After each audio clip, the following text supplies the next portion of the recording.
Welcome to Regulate and Rewire, an anxiety and depression podcast where we discuss the things I wish someone would have taught me earlier in my healing journey. I'm your host, Amanda Armstrong, and I'll be sharing my steps, my missteps, client experiences, and tangible research-based tools to help you regulate your nervous system, rewire your mind, and reclaim your life. Thanks for being here. Now let's dive in. Hi, everyone. Welcome back. Happy New Year's Eve. Today, we are going to talk about 5 pillars of well-being, 5 habits for a more regulated 2025. But first, I want to share just how special it was for me to see so many of you on Sunday at my New Year's Eve Circle event. Some of you have been joining me for 5 years running, and many of you, it was your first year. And it just means so much to me that you are here, that you were there. It has been such an amazing thing to watch this podcast and my community grow over the last couple of years. The funny thing is that I'm not very much of a podcast listener myself. My husband laughed when I told him a couple years ago, I was like, I'm going to start a podcast. And he's just like, do you even listen to podcasts? I was like, no. But I started this podcast. I've shared this before. But out of sheer frustration at the time limits on Instagram content. I am a teacher. I am an educator at heart. And I hated that everything I was able to offer on those platforms was fragmented into these 90-second videos or these small carousel posts. And really, that's why I'm here, because I don't think anybody should have to pay for this information. I don't think you should have to join mine or anybody else's course or membership to learn about how your physiology impacts your psychology. I don't think it's realistic for you to go to grad school to learn what I've learned, to spend the tens of thousands of dollars and hundreds of hours that I have combing through peer-reviewed literature and books and being in mentorships. I have a gift, I'll toot my own horn a little bit, for taking incredibly complex topics and conversations and turning them into educational resources that can be accessible to almost anybody, no matter where you are on your healing journey.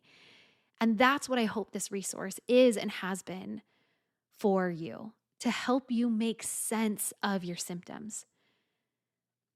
I am almost teary-eyed as I think about it, the messages that I have gotten in the last few months of people sharing with me the difference that this podcast has made in their lives and in their healing, the ways that it has put hope back into their healing journey, to help them see that, oh, maybe I'm not broken. Maybe I can. There's also some frustration I get of like, why has nobody told me this?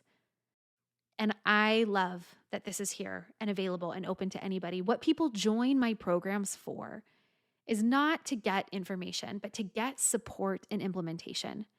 I actually had a discovery call just last week with a woman who shared, she was like, I've been listening for months. I bought your book. I've done every worksheet and it has helped me immensely, but I am as far as I can get on my own. The people who work with us, especially those who've listened to my podcast, are those of you who are 6 months into the podcast and this is all really helpful information, but you're struggling to figure out how to implement it in your life, how to identify the tools or the practices or the structure or the strategy that's the best fit for you. Mental health looks different for everyone, and so will what helps you heal. And this woman is going to be our first one-on-one coaching client for 2025, which feels really exciting. We have spent the last few months making some really extensive, beautiful revisions and updates to our signature healing course. And this is my forever open invitation for you to join me in one of my programs if you're feeling called to it. And my promise to you that if you have questions, if you want to know a little bit more about payment plans or what it includes, or if it's going to be the right fit for you, book a discovery call, send me an email. My promise is that it is always going to be a pressure-free experience to get your questions answered and determine if this is the right next step for your healing journey. But anyways, the bottom line is I am happy that you are here. And as we close out this year, I want to talk about 5 foundational habits for a more regulated year. Habits that can have a profound impact on your nervous system, on your mental health, and your overall well-being. I did a similar podcast last year about 12 habits that you could take to make it your most regulated year. And I'm realizing that that's way too many things to ask somebody who is already overwhelmed and struggling with anxiety and depression to do. And so we have boiled it down. I have boiled it down to 5 this year.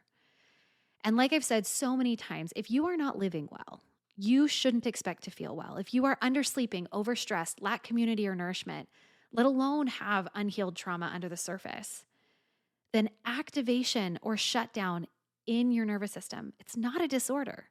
It is physiological order. That is what your mind-body system is supposed to do. It is a healthy response to unhealthy circumstances. And while the exact road to a more regulated nervous system looks different for everybody, there are some foundational pillars of well-being that apply to every single human being.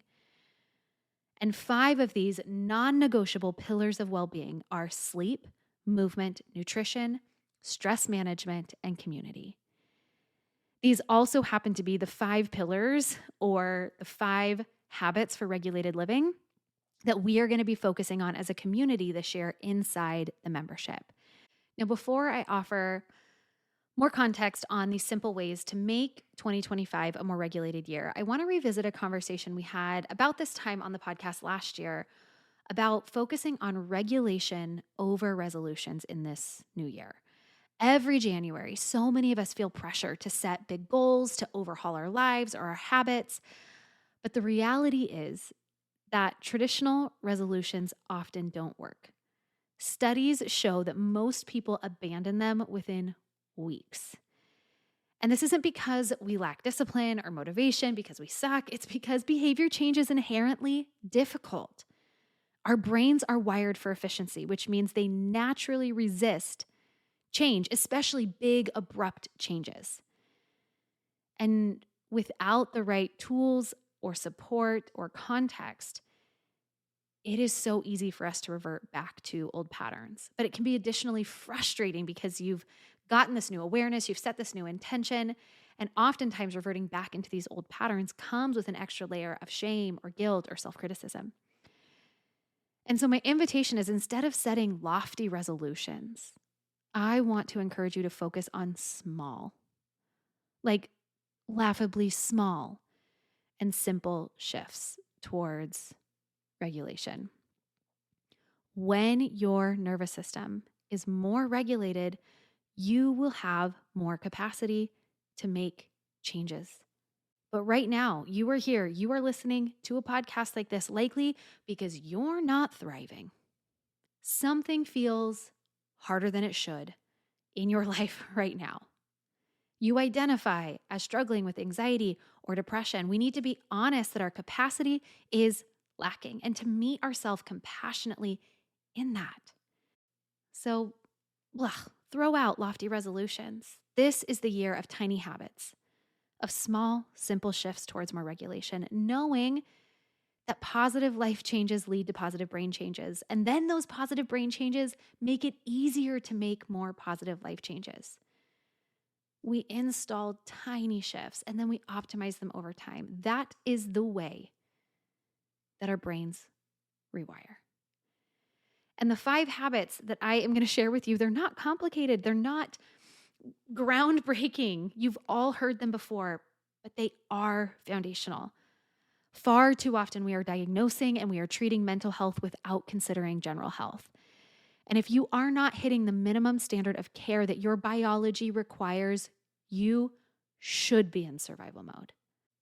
And while a considerable part of healing for many people includes some form of deeper work, deeper beliefs or mindset or thought work, deeper trauma healing work, but if there is not also a consideration given to the basics of wellness, your capacity for rewiring, your capacity for that deeper healing work is and will be stunted. And so these foundations of health support your nervous system. They nurture your nature of being a human being to create the conditions for deeper healing to even be possible. I often refer to these as habits of more regulated living. And we've talked about these a lot on the podcast this year. It is a big focus inside the membership as well to step into more regulated living together. Now, this past year inside the membership, we had a monthly due. That was partly prefaced and inspired by this podcast last year, which was the 12 habits for a more regulated life, and then 12 months in a year. And so this past year inside the membership, we focused each month on a new aspect of regulated living together as a community. And while that went well enough, what I learned, what our team learned, was that most of our members, and even us in our busy lives, we needed more time with each of these to really establish lasting change. Just as soon as we were settling into a new tiny habit, it was a new month and we were changing our focus. And it felt like we were just an inch deep, but a mile wide when it came to regulated living. And I want this year to be about deeper support inside the membership. And so a huge emphasis is not just on teaching you about healing anxiety and depression through a nervous system lens, but in helping you to actually do so as a community, supporting each other in changing the way that we live our daily life. And so the way that we're going to do it better, we're going to do it differently, is this year, instead of monthly dues, it'll be quarterly dues. And so instead of 1 month for 12 different shifts, we are going to spend 3 full months focusing on just 4 simple pillars of health throughout the year. This conversation today is to remind you of these simple pillars and to invite you into a moment of reflection about what each of these might look like for you. And whether you choose to join us inside the membership or not, to know that these matter, what shift do you want to make? Which one of these categories do you want to pick? And what tiny habit do you want to try to establish? What support do you need to make that happen? And as always, open invitation, we're here if this feels like the place you want to be. But as I introduce you to each of these habits, take a moment to hear some of the suggestions. Again, none of this information is going to be novel to you, but I'm inviting you for a moment of self-reflection, self-confrontation sometimes, to say, okay, where am I honestly in comparison to the minimum standard that is this biological truth? So number 1 is sleep. Sleep is the cornerstone of nervous system regulation, of mental health, of physical health. Sleep is the number 1 thing that impacts every other biological, psychological, physiological system within you. It is essential for brain health, emotional resilience, immune system, physical recovery. Poor sleep disrupts every system in the body, making it harder to handle stress or to stay regulated throughout your life. And some really simple tips for improving sleep. Focus again on small adjustments. Number 1 could be to set a consistent bedtime and wake up time, even on the weekends. That's a big ask. And this doesn't need to be anything you do perfectly, but our body and brain need consistency. So what can you do to even just be a little bit more consistent? What can you do to create a little bit more of a calming nighttime routine? Dim the lights, read a book, get off your phone, listen to calming music. Can you make some improvements to your sleep environment? You want it as dark as possible, cool, and as quiet as possible. The minimum standard of sleep is an average of 8 hours most of the nights of your life. And there are going to be very real contraindications to this. You could be a young parent, you could work night shifts, there are adjustments, but to the best of your ability, what elements can you control? We want to control the controllables and then let go some of the rest.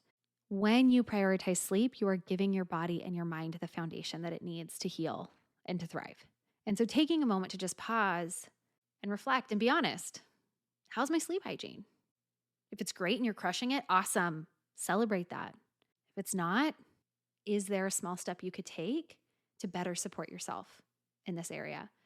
And inside the membership, we have a big quarterly workshop where we go through the course and the worksheets together and really help them deepen their nervous system regulation work. And then also part of that workshop is introducing and workshopping and helping everybody walk away from that call with their tiny habit, their small 1% shift to work on over the next few months.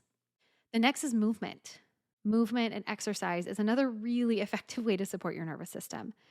It helps to regulate stress. It boosts mood. It improves your brain function. Regular physical activity, even gentle movement, stretching, walking, moving your body more acts as a reset button for your body. And the key is to find movement that feels accessible. So if you're not moving hardly at all right now, start small, 5-minute walk, light stretch, dance to your favorite song. And over time, you can build towards more regular or intentional exercise. But it doesn't have to look any particular way to be beneficial. There are so many people, so many researchers out there who have tried to determine like the exact dose or type of movement that is better for anxiety or depression or mental health or physical well-being. And what the pattern I see over and over and over again is, what are you going to do consistently? Our body needs strength training, some kind of resistance training. Our body needs some kind of cardiovascular training. Our body needs some mobility. That can come in a million different flavors, a million different ways. And there's some newer research coming out that actually shows that dance and whatever parts of the brain light up with dance, even if it's just you in your bedroom to your favorite song, show some additional improvements in mental health than more formal traditional exercise. But what are you doing to walk more, to spend more time outside, to exercise? And one of the things that we offer inside the membership, for those of you who don't know, I spent over a decade as a personal trainer in the corporate wellness space, outside spaces. I have an extensive library of filmed 27-minute workouts. And so every single month inside the membership, you get a new set of daily regulation practices and daily workouts that can be done at home. So if you know that you have a goal or intention to do more consistent movement or exercise, but you don't know where to start, that's also something that I want to make as easy as possible with those resources to utilize. But the minimum standard here, 10,000 steps a day. Most of you listening, I'm going to guess, are not hitting that. Because I have been quite sedentary, updating our signature healing course and a lot, it has taken effort on a lot of days for me to hit that. Other days, I exceed it more naturally. I've got 2 tiny humans that I chase all day long. But 10,000 steps a day is a really great place to start. And when you have more just movement in your life, what does it look like to establish more consistent exercise? Movement that pushes your body, that builds capacity, that allows your body in a controlled and chosen environment to activate a stress response. Your heart beats faster, your breath rate comes up. And then see that it's within your control to also settle that stress response in our body. That creates a more resilient system. This third pillar is nutrition. What you eat has a direct impact on how you feel. There is an undeniable connection to balanced blood sugar and mental health symptoms. Are you eating nutrient-dense meals? Do you have regular eating patterns? All of this can reduce your physiological stress. And an easy place to start here is to focus on breakfast. This is the place we start for so many of our clients.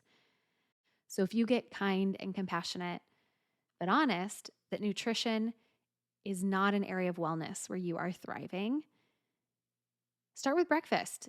Aim for a high protein breakfast within that first hour or so of waking. Can you pair protein with fiber-rich foods, with a fruit or a whole grain, something that's going to keep your blood sugar steady? This is going to help you focus better at work or at school. It's going to help you have better emotional regulation with your family. And overall, choosing to nourish your body in a way that honors your needs and supports healing from the inside out. So taking a moment to reflect, is this the focus? I don't want you to try to change all of these right now. I want you, for you, to figure out which one of these categories you might think is either the most accessible for you to shift right now or is going to have the biggest impact for you. So if nutrition is that, where do you want to start? What do you want to do? And the fourth pillar is stress management. Stress in modern day life is unavoidable, but chronic stress, long-term stress doesn't have to be. And the difference lies in how we manage it. Do we have a set of tools for navigating stress? Do we know how our nervous system works enough to navigate our nervous system with choice and agency to help it complete stress cycles and recover more quickly? And stress management really lies at the heart of healing. You are never going to be able to heal if your stressors constantly and chronically overload and outweigh your capacity. And so, what I just shared with you, those are our 4 quarterly focuses. Q1 is going to be sleep for 3 months. We'll shift into movement, nutrition, and then stress management. And my hope is that those of you who opt in, our members who stay in our membership for a full year, next December turn and look back on their daily life. And it looks different. It feels different. They are more mentally healthy because they are more healthy. They are more mentally well because they are living better. They are more regulated because they have established a new baseline standard of habits that facilitate more regulation. And then the 5th pillar, because the title of this is 5, the 5th pillar is community. And this doesn't have its own quarter of focus because community gets incorporated into everything that we do inside this membership. Humans are hardwired for connection. Healing is not something that we are meant to do in isolation. Connection with others provides a sense of safety and belonging that directly supports a more regulated nervous system. Whether it's laughter or shared experiences or simply feeling seen, community is such a vital part of our well-being. You are invited into my community, into our community. And if you don't choose to be in this space, then what community can you step into? Where do you feel safe and seen and supported? And some other ways is if you're feeling disconnected, other small steps you could take is to just reach out to somebody you trust. Find somebody that you're going to text or call once a week, a couple times a month, just to check in. Can you join a group or an activity that interests you?